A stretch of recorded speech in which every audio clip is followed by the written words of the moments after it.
Aqui estamos na avenida, pelas ruas, pela vida, marchando com o cortejo que flui horizontalmente, manifestando o desejo de uma cidade includente.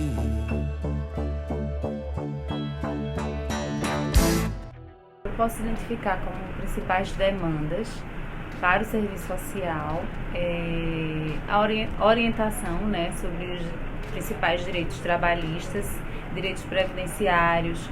A gente faz muito encaminhamento para os programas sociais dentro das principais políticas de previdência, assistência e saúde também. Então, a gente faz muito encaminhamento para a rede de atenção à saúde também, no caso da rede básica.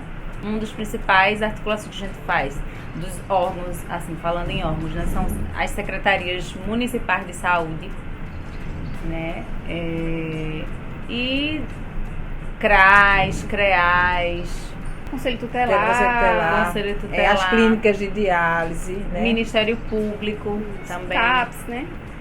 Acho que num contexto de precarização da saúde, os usuários, eles demandam acesso aos serviços, né? E aí, esses serviços, eles podem ser não só da alta complexidade, que é a área que nós atuamos, mas da básica, da média. E aí a gente vê que tem muitos usuários que são do interior, e aí a gente tem que fazer articulações com transportes, né? Levando em consideração que a questão da saúde não é apenas o adoecimento, né? Mas tem a questão de habitação, de transporte, e aí a gente realiza todas essas articulações, né? Nós realizamos também, trabalhamos bastante com a questão da dimensão educativa, porque orientamos e informamos sobre direitos previdenciários, né? Sobre diversos direitos sociais. Complementando o que Dione estava colocando, a questão também dessa precariedade, né? Do pouco financiamento, da questão da saúde. Tem alguns pacientes que vêm, né, para média e alta complexidade com uma demanda que é da básica, né, da unidade básica de saúde. Então, a principal demanda, na verdade, é o acesso a esses serviços, né?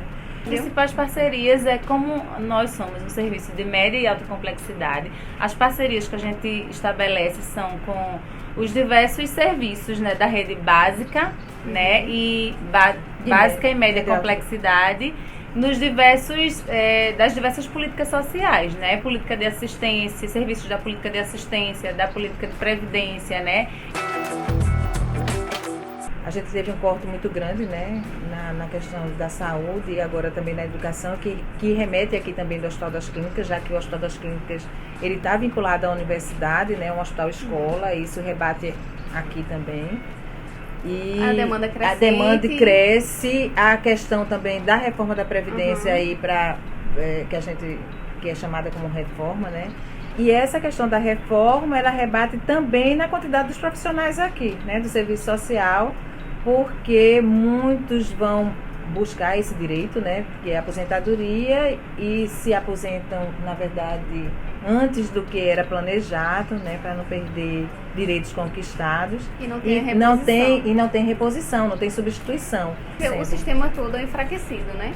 Se a unidade básica, o atendimento básico, a média complexidade, ela é enfraquecida, a gente vê muitos pacientes vindo para cá para buscar atendimento aqui. A demanda aumenta, só que não tem profissionais suficientes para atender essa demanda, nem recursos suficientes, né, para atender esses usuários.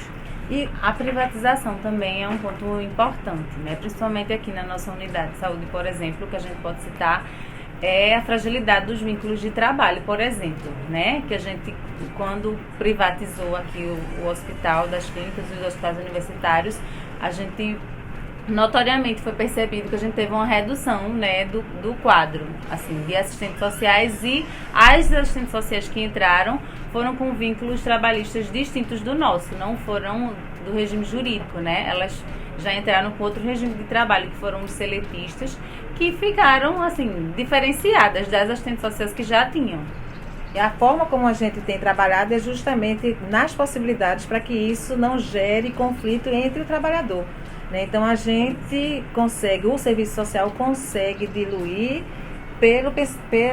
o entendimento que a gente tem enquanto trabalho, né? Enquanto trabalhador. Mas de todo jeito acaba dificultando em algumas ações, que o trabalhador RJU tem algum direito que o CLT não tem, que são as funcionárias da EBSER, como também alguns direitos que a trabalhadora da EBSER tem e que o RJU não tem. E aí gera frágil esse vínculo, né, dessas relações de trabalho. Agora as possibilidades. Acho que tem a questão também, a dificuldade e a própria visibilidade do serviço social no hospital, né? Porque a gente tem a questão do reconhecimento do serviço social, inclusive tem a questão do nosso organograma, né? Que nós lutamos para que a gente não tivesse vinculado a um serviço médico, né? Isso foi uma possibilidade também que gerou pela luta da gente, foi porque antes, como estava sendo planejado, era que o serviço social ia ser vinculado à chefia médica. E então a gente lutou e organizou e fundamentou a importância da gente ser vinculado ao serviço social, ao assistente social. Fomentar esse protagonismo, né? E para que esses usuários eles estejam adentrando esses espaços mesmo de controle social, né? Nos conselhos de saúde, nas conferências, né? Que são espaços de debate, são espaços de decisão, né? E que a gente, enquanto usuário, ou eles têm que estar à frente disso para a gente poder ter uma mudança. A atuação do serviço social, né? Eu acredito que possibilita a discussão na questão dos direitos sociais, né? Alguns pacientes chegam aqui acreditando, às vezes, que o atendimento do médico, não conhecendo os próprios direitos, né? Não identificando os próprios direitos, não conhecendo os próprios direitos, acaba acreditando que algumas ações e atribuições dos profissionais sejam favor, sejam generosidade. E com o atendimento do assistente social, né, nosso, possibilita e facilita ele a compreensão desses direitos, né? E a gente percebe alguns usuários do SUS, né, alguns pacientes mudando o comportamento quando percebe e identifica esses direitos, né? Buscando mais informações, dialogando com os profissionais, com a equipe multiprofissionais, questionando sobre o tratamento, esclarecendo, né, sobre a doença, né, ele sobre a situação clínica. Ele fica mais fortalecido para ir buscar, né, o acesso aos serviços, enfim. Ele chega em busca do direito, em busca do acesso, né? E quando ele tem esse acesso, a equipe ela busca nos diversos projetos terapêuticos, né, prestar um serviço que garanta a qualidade de vida desse usuário e possivelmente a cura, né? Que ele não precise mais do nosso serviço. E aí o serviço social, né, dentro da sua especificidade, sendo complementado dentro dessa equipe multi, ele vai trabalhar os aspectos sociais da doença, né, os determinantes sociais da doença, e vai contribuir para essa qualidade de vida, né, fortalecendo o usuário, fortalecendo o seu grupo familiar, né, no intuito de garantir mesmo a saúde, né, e esse acesso à saúde. De uma certa forma, todas nós, né, estamos ligadas a uma equipe multidisciplinar. Integramos essas equipes dentro dos mais variados serviços daqui do hospital, né, seja no ambulatório de quimioterapia, seja na nefrologia, seja no serviço de cirurgia geral, né? Então, nós temos equipes multis, no sentido de que a atuação não é interprofissional, é multiprofissional, né?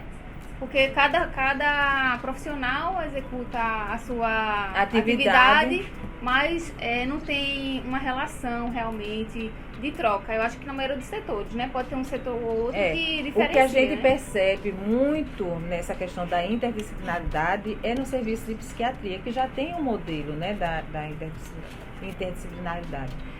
A psiquiatria, eles trabalham, né, em reunião, conjunto, e decidem o plano terapêutico do paciente, junto, todos os profissionais. A equipe do serviço social fortalece, a gente tenta trabalhar e estimula para esse trabalho seja de interdisciplinaridade, né? Inter. Só que a dificuldade mesmo a gente percebe também que isso vem da formação, né? Da formação de saúde, da formação médica, que a gente percebe que isso é uma falha, né? Da formação, né? Eu faço a minha parte, repasso para um outro profissional. Que reflete na demanda dos usuários, porque muitos usuários procuram o serviço social para ter uma informação que é o médico que teria que disponibilizar essa informação. Essa questão da interdisciplinaridade é super importante, mas a gente percebe que no atendimento daqui do Hospital das Clínicas ainda é uma meta. Mas eu acredito que o serviço social é uma categoria profissional que está sempre em busca, né, de tornar essa relação o mais horizontal possível, no sentido de garantir que o usuário ele seja visto na sua plenitude, né, e não só como uma parte, né, e não só em uma parte, como o médico vai ver só aquele joelho, clínica, né, o paciente é o joelho, não é, né? Então, existem os determinantes biologicistas, mas também existem os determinantes sociais, os determinantes psicológicos que vão estar ali atuando e que exige, né, a necessidade de uma interligação entre os profissionais e que esse atendimento ele seja feito mesmo de forma interdisciplinar. Os principais instrumentais que eu utilizo lá no serviço de oncologia, né, eu posso identificar como a entrevista social, né, que é um importante instrumento para a gente conhecer a realidade, se aproximar um pouco do usuário, né, ter essa primeira aproximação, né, que aí a gente passa a conhecer a realidade social, econômica desse usuário. Por meio da entrevista social, a gente também elabora os relatórios sociais, né, os relatórios e encaminhamentos que a gente faz para a rede, né, tanto para a rede básica como rede de média complexidade e para os diversos serviços. Então, a entrevista e os encaminhamentos, né, os encaminhamentos que o serviço social realiza, eu acho que são os instrumentos básicos. O que é primordial da gente é a entrevista social, né, onde a gente consegue identificar o perfil socioeconômico do paciente. É uma forma de objetivar as nossas ações, né? E a partir dali saem os outros, a gente utiliza dos outros instrumentais, né, que são os encaminhamentos, os diversos folders de orientação. As declarações para declarar o comparecimento do usuário e os acompanhantes para o TFD, que é o tratamento fora do domicílio. Existe também o formulário de encaminhamento. Em cada enfermaria tem os específicos, que são as relações das clínicas. Os instrumentais também, mesmo informatizados, que são as relações das secretarias e casas de apoio dos municípios. Uma gama diversa, né, que a maioria se identifica como encaminhamento. Não existe essa intervenção dissociada à fundamentação teórica. Você precisa estar fundamentado teoricamente para intervir numa situação social, né? E essa questão social também se reflete na questão da saúde. Então não tem como dissociar isso, não. Tem que estar ligado mesmo, a praxis tem que existir. Que a partir do momento que você vê que você está diante de uma realidade, você só vai conseguir, né, ver essa realidade de uma forma completa ou ver o que está por trás dessa realidade quando você está baseado numa teoria e quando você está bem fundamentado nela.